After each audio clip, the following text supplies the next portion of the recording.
and Peter Chambers.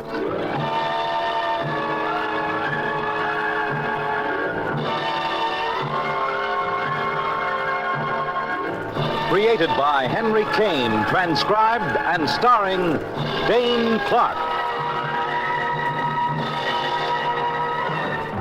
Private investigator, duly licensed and duly sworn, Peter Chambers.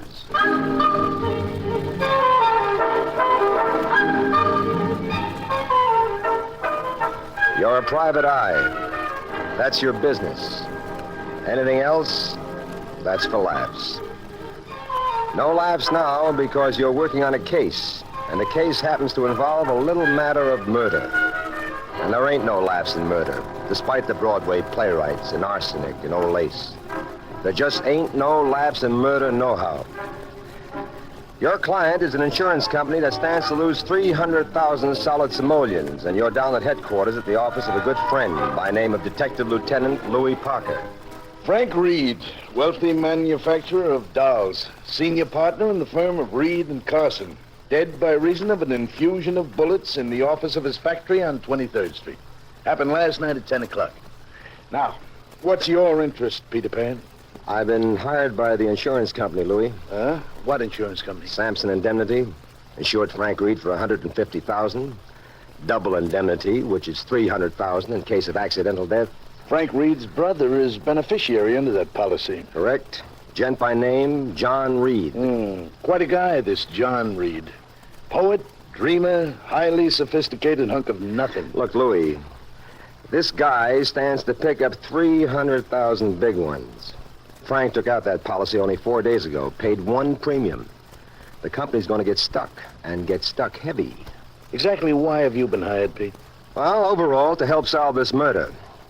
But if it turns out that John Reed knocked off his brother, the company saves $300,000. So they hire a private eye. You know, sort of an investment. All right, what do you want to know? To coin a phrase, the facts, pal, the facts. See, now, the doll factory's on 23rd. Office on the ground floor. Windows face out to an alley. Now, Frank Reed had an appointment with his partner for 10 o'clock yesterday evening. Private business conference. Windows were open, hot night. Partner gets there, and she finds him... She? Did you say she? Oh, Sonny, where did you get to that? She, and a gorgeous one. Viola Carson, young, beautiful, skillful designer. Junior partner. Boy, is she... Okay. So she gets there. Yeah. When she gets there, according to her, the place shows signs of a terrific struggle. Frank Reed's on the floor, 3 bullets in him. That's her story. It's all we got. It's her story. Anything else? Yeah, the guy's dying. She revives him. He comes to for maybe a minute. He tells her, according to her, that someone came in through that office window, conked him from behind. That he tried to fight him off, and then the bullets came. See, he tried to write a note after his assailant left.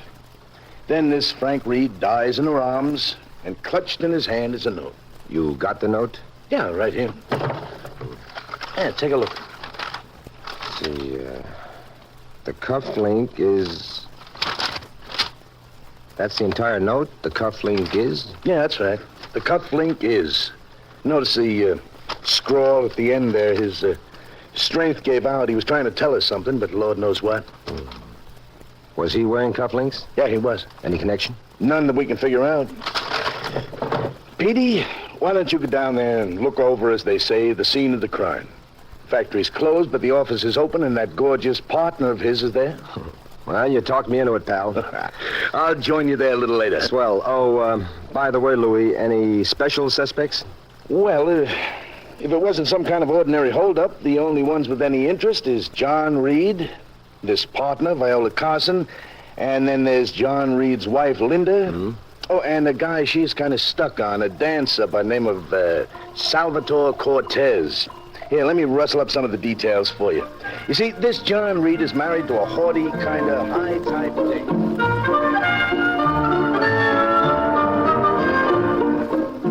20 minutes later, you're in the ground floor office of a couple of doll manufacturers, Reed and Carson. The alley windows are open, but there's hardly a breath of air coming in. The walls are lined with shelves holding hundreds of dolls. All the same, the one type of doll they manufacture. There's a large desk, and that's cluttered with many papers, and on that, there's a doll, too, a sample of the one on the shelves.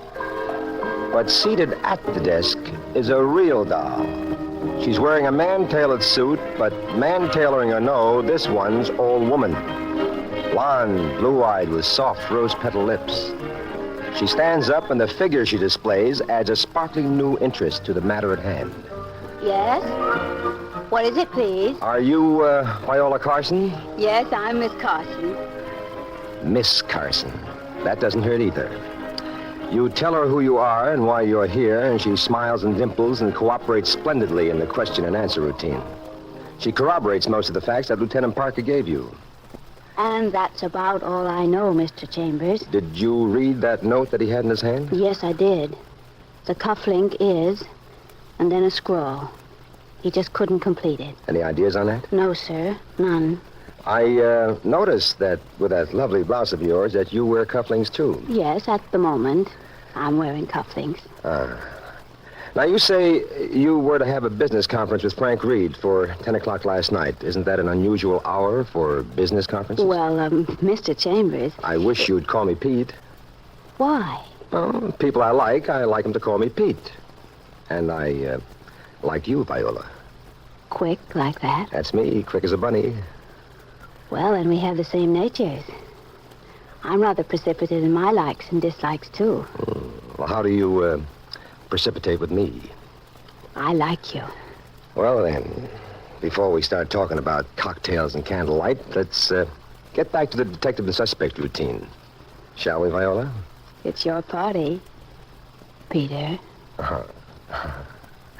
Now, about that unusual hour for a business conference. Oh, there's nothing unusual about that. We frequently had conferences at that hour. I see. Do you know Frank's brother, this John Reed? I know him very well. What kind of a guy? Best I can express it, a character. You'd have to meet him to understand. You know his wife? Linda? Well, that's her name, I think. A spectacular brunette.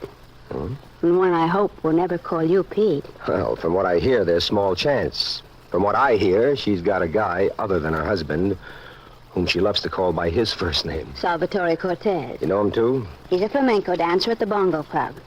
Aside from being a terrific dancer, he's quite an inventive guy. It was he who originally gave Frank Reed the idea for this doll we make. This mama doll. Oh, you mean Frank stole it and this guy bears a grudge, huh? Oh, no. He was well paid for his idea. There was no hard feeling between Frank Reed and Cortez. Well, how about hard feeling between John Reed and Cortez? None there either. Well, from what I hear, this Cortez is real palsy-walsy with the guy's wife. Well, you simply have to meet John Reed to understand that. I intend to meet John Reed. Look, Mr. Chambers. Peter. I have got to go now. You can pick this up with me anytime you like. I'll be home most of this evening. My address is... I know your address. How? From the police. Oh, so. All right, then. Au revoir.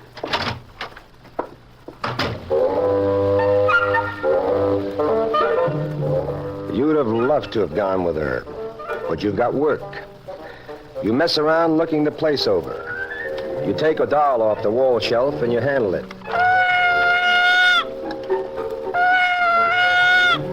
Cute. Then you look the desk over, and you pick up the doll on the desk. And suddenly it slips to the floor, and you stoop for it when... somebody with a pea shooter in the alley, and the target is you. A look out of the alley window shows you that whoever it is gone. Then the door opens. That sounded like gunshot. Well, it wasn't backfire, O'Bean. Pro or con? Meaning? Were you doing the shooting, or were you being shot at? Shot at. Why? I don't know. Maybe I was getting too nosy. Well, I think I'm through here. Hey, Louie, look, do you think I can sort of steal this little doll and take it home with me, the one here on the desk? What's with you and dolls? Well... this kind. I got a little attachment for this one. It slipped from my hands, and when I stooped for it, those shots came over my head. So this little one sort of saved my life.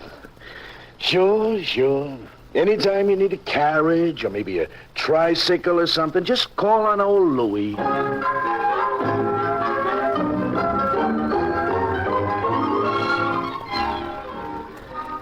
So Papa takes his mama doll back to the apartment. And there you shower, clean up, and then you're off again on the usual routine pitch, checking on all the principal characters. It's late when you finally get to John Reed's place, but they should be expecting you. You called and made an appointment. Good evening, Mr. Chambers. I'm Mrs. Linda Reed. Linda Reed, tall, olive-skinned, and attractive. And she greets you with about as much enthusiasm as an Eskimo greets an ice cube in an igloo. She's wearing an off-the-shoulder evening gown tight to her figure. And she's got the kind of figure that a dress should be tight to. Mr. Reed is in his study, napping. I'll fetch him. Before you start fetching, Mrs. Reed, a couple of questions, please. Well, I'm in rather a hurry. About Frank Reed, deceased. Was he married? Nobody's told me. He was a widower. 2 children, both grown, both living in Paris. Did he have brothers and sisters? Only John, my husband. He was the only brother. Only other relative, in fact. Did they get along, John Reed and Brother Frank? Well, let me put it this way. Frank adored John, as witnessed the life insurance policy in his favor. On the other hand, John absolutely abhorred Frank. Abhorred? But why? Because my husband abhors anything or anyone who is dull. And he found Frank a stuffy bore. I see. Your husband is a poet of sorts, isn't he? Well, let us say a writer. Do you sell many things? John? Oh, no, nothing commercial about any of John Reed's work. Then where's the wherewithal come from? Oh, Frank was always very kind. As I said, he adored John, actually admired his peculiarities. I'll fetch him now, if you please, Mr. Chambers.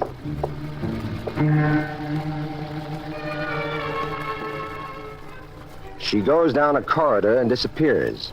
And you move about looking things over in the well-furnished room when...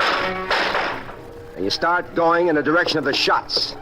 When a tall blonde man with sleepy blue eyes comes toward you. Are you the alleged detective? Yes, I suppose... Chambers, isn't it? Yes, right. Now, look, what was that Well, I noise? imagine you'd serve a better purpose in there. My study, gunplay, clues and whatnot. Mrs. Reed? Mrs. Reed! Oh, yes? Those shots, what were they? Somebody out there on the fire escape. Well, did you see who it was? No, and whoever it was is gone now. He ran down the fire escape. Oh. Man or woman? I couldn't tell. I saw somebody, but I couldn't tell. Oh, that's too bad. Well, let's get out of the shooting gallery and go back out there and talk to your husband. Well, have you two apprehended the misguided soul who attempted my murder? What do you know about it, Mr. Reed? You are John Reed. Yes, I am, and I know nothing about it. I was just opening my eyes from a delicious dream. As far as I know, it could have been my dear wife attempting the assassination of her beloved husband. I wouldn't put it past her. Notoriously poor shot, though. Well, as long as we're all safe and sound, I'm a little late. Oh, yes, of course. Off you go, my dear Linda, and my best to Mr. Cortez. Good evening, then. That was Salvatore Cortez I was referring to. My wife is quite enamored of him. A highball, Mr. Chambers? No, thank you. Look, don't our modern poets indulge themselves in the ancient emotion of jealousy, Mr. Reed? Yes, they do, I suppose. And they do not. Speaking for myself, no jealousy. Oh, I should explain, of course, that my wife and I cordially detest one another. I see. And now that the howling clatter of pistols has subsided, I do wish you'd state your business, Mr. Chambers. Well, sir, as you know, I represent the insurance company, Yes, and they have some absurd idea that I murdered Frank in order to fall heir to $300,000. Well, sir, it's a pretty good idea at that. In time, I'm sure I'd have come around to thinking about it. But I didn't, that's final. Any idea who did? None whatever. Any idea who just took pot shots at you? Same answer. I'll say this for you, you're amazingly unruffled. Well, I'm a fatalist, Mr. Chambers. My philosophy is that of the ancient Indians, predestination. To put it in modern and laconic terms, when my number is up, it is up. I'm always singularly free of worry. Okay, let's change the subject. Now, your wife... Ah, beautiful woman, isn't she? Yeah, well, I mean your wife and this Salvatore Cortez. Great dancer, that young man. Performs at the Bongo Club. That's where she went. No. What I mean is, what do you... Mr. Chambers, you're reaching in your attempt to be tactful. There's no reason for that. None whatever. If she's in love with him, just between you and me, I don't give one little toot in Hades. Now, if you please, a very good evening to you, sir.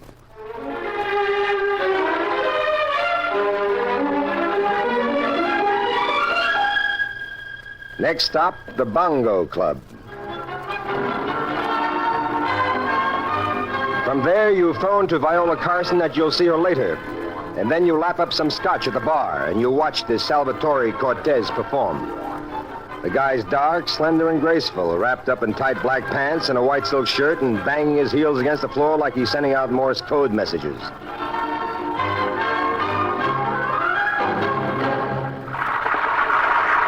When he's through, he joins Linda at a secluded table, which turns out to be not so secluded because you sort of mosey over. Now, Mr. Chambers, really, this is too much. Oh, you are the Mr. Chambers Mrs. Reed Now, has look, been telling me. Buster, for me, you don't have to make with that phony Spanish accent. But I do not understand. I will not have you speak this way to me. Come off it, will you, pal? I've done a little back-checking. Your name is Sam Cortland, and you were born in Brooklyn. Now, how do we get it, straight or phony? Okay, you get it straight, Mr. Sleuth. And straight is like this. Beat it. Sonny, unless you talk nice, I'm going to yank you up by your little lily white shirt and maybe paste you up against that wall. What do you want? Just a little chatter. Don't let him intimidate you, The Salvatore. name is Sam. Didn't you hear me? I know what his name is. Okay, what do you want? Answers to a couple of questions. Civil answers. All right, let's have them. You wear cufflinks? Sometimes I do, sometimes I You don't. wear cufflinks last night. Last night, I don't remember. I don't remember putting it in my diary. Oh, you're very funny. Next question. Where were you last night between 9:30 and 10? In my Can apartment. you prove that? I don't have to, pal. If it doesn't suit you, you prove I wasn't. You won't cooperate, huh? Words of one syllable, no. What am I wasting my time for? That's your time. It's my time that you're wasting that bothers me. You keep making with the crack, Sonny, and sooner or later, I'm going to rearrange that phony puss of yours. Now, please, Mr. Chambers.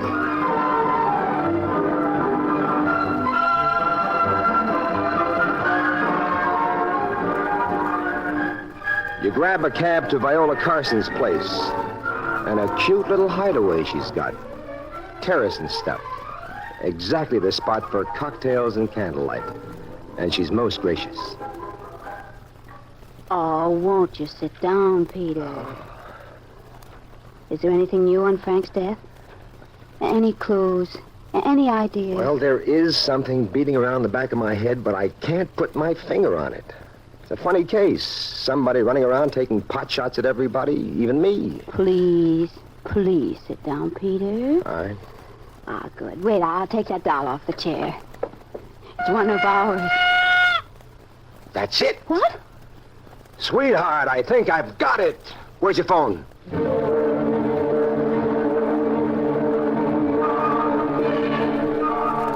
You call down to Parker and you ask him to round up the entire cast of characters and bring them to your apartment. And there, with Parker's cops making a blue-coated semicircle and back with the principals, you go to work with the two dolls. The one from Viola's place and the one you took off Frank Reed's desk. And now, Peter Chambers, the gentleman with the dolls, is not going to do an Edgar Bergen or a Paul Winchell. Peter Chambers is going to do, Peter Chambers. Thank you, Lieutenant. Now, first, ladies and gentlemen, the regular doll. Listen, please. And now, the doll I took off Frank Reed's desk. Listen. You know the difference? Mr. Chambers, if you're so set on playing with dolls, I have a suggestion. Oh, shut up. Go write yourself a poem Just or a minute, something. Louis. Easy, Louis. Once more, ladies and gentlemen, the regular doll. Now, the doll from Frank Reed's desk. Now, there must be a reason for the vocal restriction of the second doll. There must be something jamming up the sound box. Sure. This doll just says, Ma, and the other says, Ma, Ma. Hey, you know, you sound cute, Louis. Oh, I don't shoot. Now, let's get back to the unfinished note that Frank Reed wrote. The cufflink is... And then he passed out before he could finish it. Now, let's figure it this way. There was a tussle.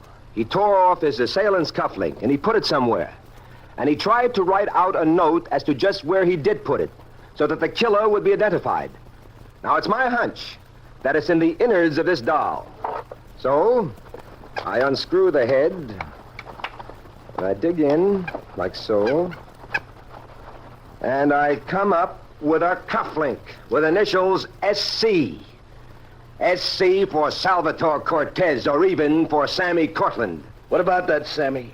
Why, I never saw it. You get the picture, Louis? You see, this Brooklyn tamale bumps off Frank Reed. So John Reed latches on to 300,000. Then he's going to bump John, which explains the shooting off that fire escape. So then dear old Linda latches onto the said 300,000, and then Linda and Salvatore... Linda, she talked me into it. That's a lie. It was all his idea. We were going to get married, Linda and I, but it was her idea. She talked me into it. Just the reverse. He talked me I into don't it. care who talked who into what. Just keep on talking, Mr. Flamenco Just a minute, dancer. Louis, just a minute. Now, look, Sal, what about me? Why should I be part of your private shooting gallery? Well, all right. After I got out of there, I realized my cufflink was missing. Right in the place was lousy with cops, and I couldn't go back. But after a day, I knew they didn't have it. How'd you know? Well, I had my initials on it. As long as I wasn't arrested, I knew they didn't have it. And then? The day I came back for it, you were in the office. I saw you with that doll in your hands. And I heard it, as you said, vocally restricted. And I knew where that cufflink was. I've had experience with dolls. The idea for this type doll was mine. I used my gun. But you dropped in time. Okay, you two. Let's go.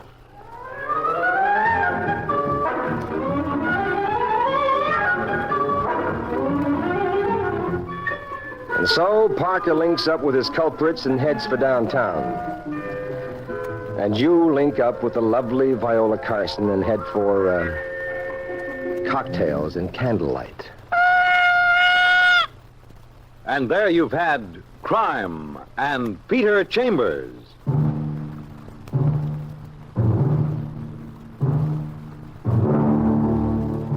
Dane Clark was starred as Peter Chambers. Crime and Peter Chambers was created and written by Henry Kane. Others in the cast were Bill Zuckert, heard as Lieutenant Parker, Bill Griffiths as John Reed, and Leslie Wood as Viola. It was directed by Fred Way. This is Fred Collins inviting you to tune in next week, same time, same station, for Dane Clark in Crime and Peter Chambers.